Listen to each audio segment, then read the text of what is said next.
It is time for Real News with Brian Ross. Brian joins us on a Thursday morning, and we take a look at stories that are going on in and around not only Connecticut, New York, and Massachusetts, but the world and the nation at whole. And I'm 68 years old.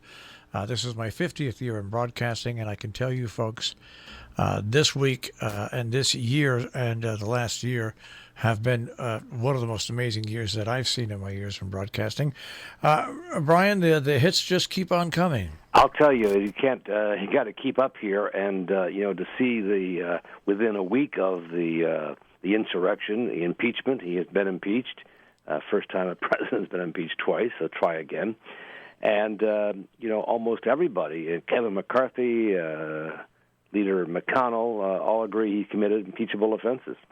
The question is, when the Senate does get back in session, is the Democrats, if they really want to convict, they're going to need 17 votes. Now, it's an encouraging, if you're a Democrat, it's an encouraging fact that 10 Republicans on the congressional side came in with a vote for impeachment. That's the highest total ever. I think 5 Democrats voted against Bill Clinton when he was impeached by the House, and none crossed over the first time Donald Trump was impeached. But people don't understand. A lot of people don't understand when you're impeached. That is not the conviction. The Senate has to vote to convict, and the Democrats are going to need 17 Republicans. I think they have a solid 6 or 7, but it will mean a lot if the now Speaker, the President of the Senate, McConnell, comes out for impeachment. That's the only way they'll have a chance where he might be able to wrangle in an additional 7, 8, or 9 senators. Really. Well, indeed. He opens the door, though, for so many Republicans to back him. And McConnell's point is Donald Trump has ruined the Republican Party, and he wants him out. And you can understand from his point of view why that is true. Donald Trump has ruined his image, his legacy, and his business as well. His world is collapsing around him. And when people have that kind of thing, they become desperate. They do desperate things. So I think we have to keep a close eye on the next 6 days. And, some people are criticizing McDonald. I'm a progressive, and some of the progressives are criticizing it, saying, well, he's just taking a long view. He wants to win back the House. Well, yeah, that's he's he's right now the leader of the Republican Party, because it certainly isn't Donald Trump. And so the long game for him is the quicker they can make sure that he can make sure that Donald Trump won't run for re-election, the better off they'll be, because since Donald Trump's been president, they lost the midterms. They lost the House first, then they lost they lost the Senate now, and they lost the presidency. That's a rare feat to happen. It's always a tough election after the first term, but to lose everything all at once, he is looking for the long term. So I guess there might be some hope in the background. Well, hope from the point of view of the Republicans that they are no longer going to be the Trump party, be the Republican Party. And, of course, it opens up the door for lots of other Republicans to consider running for president. Typically, it seems like it's a world away, but the next election, people are already thinking about how they mount a campaign, what they do. And if Trump were to stay there and be in a state of flux, we're not sure he's going to run, he isn't going to run, that freezes out a lot of Republicans. And so for Republicans, there's a lot of interest that's not public in getting him out of the way. Now, Brian, what's really come to light are the increasingly horrifying videos that were shot during this attack on the Capitol. I mean, there was a prepared army that was there to face the guards. I mean, it's and they're releasing more and more video, and you see exactly what an attack this really was. And yes, I think that members of Congress and the vice president were really in harm's way. Without a doubt, and those videos are chilling to me to watch the efforts. They were intent on getting in and getting a hold. When they shout, "Hang Pence," I don't think they were kidding. And that's the scary part. And also of great concern, I think, are the number of people who are law enforcement, U.S. military, who are being revealed to be part of that mob. and allegations now by a number of members of Congress that other congressmen, Republicans, were giving tours of the Capitol Hill to these groups. There have been no tours of the Capitol since the pandemic in last March began. Somehow these Republicans were giving tours to people who became part of that mob.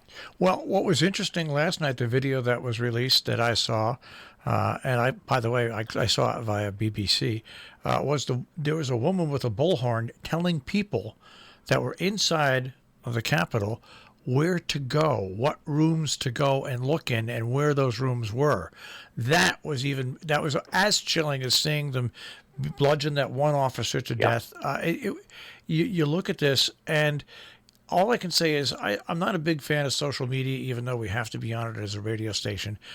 But because of social media, instead of maybe the arrest count being at 100 or 200, I think that by the time this is all over, you're going to have probably 300-400 arrests, and some of those arrests are going to be for treason and sedition, because there's just too much evidence out there. Well, as I said, those videos are, of course, now in the hands of law enforcement, and the FBI has a way to go through with facial recognition, all sorts of techniques they have available to them, and they are systematically tracking down the leaders. I think the highest order of business probably is finding the person who heaved that red fire extinguisher against the group of police that later led to the death of Brian Sipnick.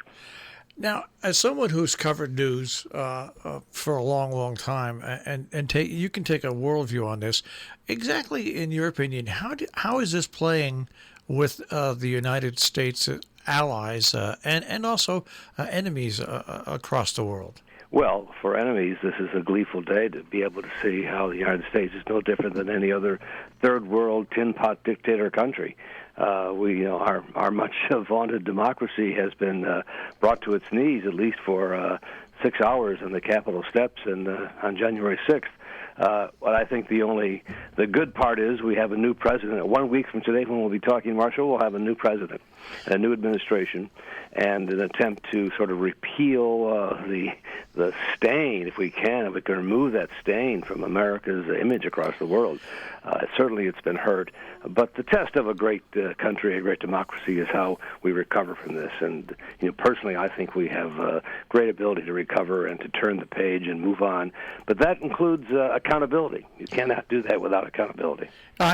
The most important picture that I saw, the most shocking picture that came out, was the picture of the Secret Service and to the Capitol Guards in plain clothes with the guns pointed out the door at people. But since then, there are going to be for the inauguration week, there are going to be between 8,000 and 10,000 National Guardsmen in Washington, D.C. And right now, the stunning pictures is when is the thousands of National Guardsmen that right now are there 24 hours a day. They sleep at the Capitol. Right. And I've got a feeling now this is one of the changes, like all the changes we went through with 9/11.